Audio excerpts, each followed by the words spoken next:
Hello Cho, let's read the given question. The question says a bar of mass capital M is 1 kg and length 0.2 meter is lying on a horizontal frictionless surface. One end of the bar is pivoted at a point about which it is free to rotate. A small mass M 0.1 kg is moving on the same horizontal surface with 5 meter per second speed on a path perpendicular to the bar. If it hits the bar at a distance L by 2 from the pivoted end and return back on the same path with speed V, after the elastic collision the bar rotates with an angular velocity omega. Which of the following statement is correct? So हमें omega और v की value find करनी है and we have been given with the values and we need to check which of the option is correct. ठीक, तो for this question we can write the key concept. The concept for this question we will be using is angular impulse. So angular impulse basically ये जो है rotational analog है for linear impulse, right? So linear impulse I अगर हम लिखते हैं तो it is f dt and it is given by the expression delta p, that is change in linear momentum. Angular impulse की अगर हम बात करें so basically it is I into L, या फिर सिंपली इसको हम इस तरीके से लिख सकते हैं tau dt and that will be equals to change in angular momentum.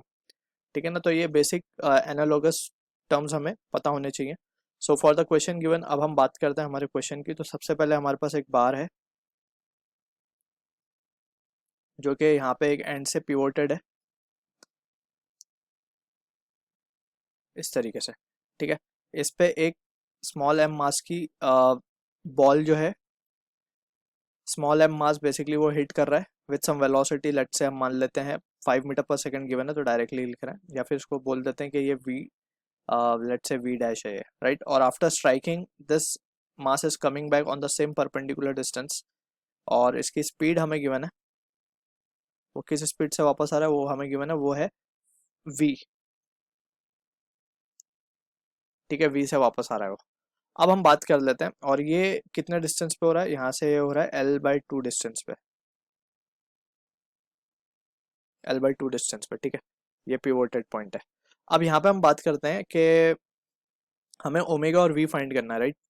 तो जब ये इस पे स्ट्राइक कर रहा है तो इट विल बी रोटेटिंग सम इस तरीके से. यहाँ पे हम इसको इस तरीके से दिखा देते हैं कि ये रोटेट करेगा विद एंगुलर वेलोसिटी ओमेगा. ठीक है, और ये जो डिस्टेंस है जहाँ से ये हिट कर रहा है इट इज़ L/2. तो जब ये रोटेट करेगा तो हमें ओमेगा भी फाइंड करना है और ये वी भी फाइंड करना है. ठीक है, तो सबसे पहले हम क्या करेंगे, we will find the value of this linear momentum. ठीक है ना, तो लीनियर मोमेंटम बेसिकली क्या होगा, final momentum minus initial momentum. तो M V final minus V initial. ठीक है, जस्ट हम मैग्नीट्यूड की अगर हम बात करें या फिर हम इस तरीके से ले लेते हैं v final minus of v initial. ठीक है, अब मास क्या है इसका गिवन हमें 0.1 kg इंटू वी फाइनल की अगर हम बात करें तो ये v है और लेफ्टवर्ड डायरेक्शन को हम पॉजिटिव मान लेते हैं लेट्स से. ठीक है, तो राइटवर्ड डायरेक्शन हमारी नेगेटिव हो जाएगी और ये आ जाएगा this will be the value of delta P, या फिर हम इसको बोल देते हैं आई की वैल्यू हमें मिल गई. अब हम क्या निकाल सकते हैं, आई की मदद से we can calculate the value of J. J will be nothing but I into L/2. जैसे हम टॉर्क लिखते हैं, angular impulse will be nothing but the जो हमारा मोमेंट आर्म होगा इनटू द लीनियर इम्पल्स. तो मोमेंट आर्म बेसिकली क्या है, ये L/2 है इनटू द लीनियर इम्पल्स. तो आई इंटू L/2 लिखा जा सकता है इसको and that will be equals to, तो आई हमारे पास तो आ चुका है, that is 0.1 into v plus 5 into L/2 की अगर हम बात करें तो इट इज 0.1 अगेन, राइट, क्योंकि पॉइंट L तो 0.2 है, 0.2/2 will be 0.1. So this will be the value of J we are getting and this has to be equals to I into omega. Final angular momentum minus initial angular momentum. तो initially तो rod rotate नहीं कर रही थी तो initial angular momentum will be 0, final angular momentum will be I omega. Clear है. अब अगर फर्दर इसको हम यहाँ पे रिजॉल्व करें तो वी कैन राइट जो हमें मिला है जे, क्या मिला है, ये आई इंटू ओमेगा. सॉरी, यहाँ पे हम इस तरीके से लिख देंगे इसको 0.1 का स्क्वायर, राइट, एंड 0.1 का स्क्वायर. जे तो हमें यही मिला था 0.1 का square into v plus 5 and that has to be equal to what, that has to be equals to I into omega. I क्या है, about moment of inertia of a rod about the rotation axis. अगर हम देखें तो ये side से pivoted है, एक एंड से पिवोटेड है, तो moment of inertia about an end of a rod it is given by the expression ml² by 3 into omega, right. तो इसको थोड़ा सा सिंप्लीफाई कर लेते हैं तो v प्लस 5 इंटू 0.1 का square and that will be equals to mass is been given of the rod हमें लेना है, तो इसको कैपिटल एम से डिनोट कर लेते हैं, जो कि हमें गिवन है 1 इंटू एल हमें गिवन है 0.2 का स्क्वायर हम करेंगे तो 4 इंटू 10⁻² हो जाएगा divided by 3 and that is into omega. तो यहाँ से हम ये कैंसिल 0.1 का स्क्वायर ये भी कैंसिल, तो यहाँ पे जो चीज़ बच रही है ओमेगा की, ओमेगा आ रहा है 3/4 v प्लस 5, तो ये वैल्यू आ गई हमारे पास ओमेगा की।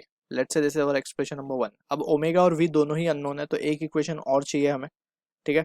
तो for getting that equation we will use the concept that is been given of elastic collision. तो इलास्टिक कोलिजन बोला गया है, तो हमें पता है coefficient of restitution for elastic collision will be 1। तो हम लिख सकते हैं कि velocity of separation and velocity of approach that has to be equal, right. जब ये रोटेट करेगा इस तरीके से रॉड, तो ये पॉइंट पे जो वेलोसिटी होगी इसकी that will be v will be equals to r into omega, that is l/2 into omega, right. तो ये l/2 ओमेगा से ये पॉइंट आगे की तरफ जाएगा एंड यहाँ पे टकराने के बाद ये v से पीछे की तरफ जा रही है जो स्मॉल मास m है। तो यहाँ पे हम लिख सकते हैं जो सेपरेशन है दोनों का वो लिखा जा सकता है omega l/2 plus v and that will be equals to velocity of approach, that is nothing but it is just approach velocity 5 थी, तो just we have to write 5। अब हम यहाँ पे लिख सकते हैं ओमेगा की वैल्यू फ्रॉम 1 हम सब्सटीट्यूट कर सकते हैं 3/4 v plus 5 into l/2 will be 0.1 plus v and that will be equals to 5। Clear, इसको थोड़ा सा सिंप्लीफाई कर लेंगे तो ये हो जाएगा 3v प्लस 15 इंटू 0.1 एंड यहाँ से 4 को मल्टीप्लाई करेंगे तो 4v and that will be equals to 20। Clear, इसको थोड़ा सा और सिंप्लीफाई कर लेंगे तो 0.3v plus of 1.5 plus 4v and that is equals to 20। Clear है, इसको लिखेंगे हम 4.3v या फिर सिंपली हम लिखेंगे यहाँ से कि v की वैल्यू जो आएगी v will be equals to 20 minus 1.5 will be 18.5 divided by 4.3 divided by yes 4.3। तो ये वैल्यू आ रही है हमारे पास 4.3 को जब हम डिवाइड करेंगे 18.5 से, so this value comes out to be, तो v हमें मिल रहा है 4.30।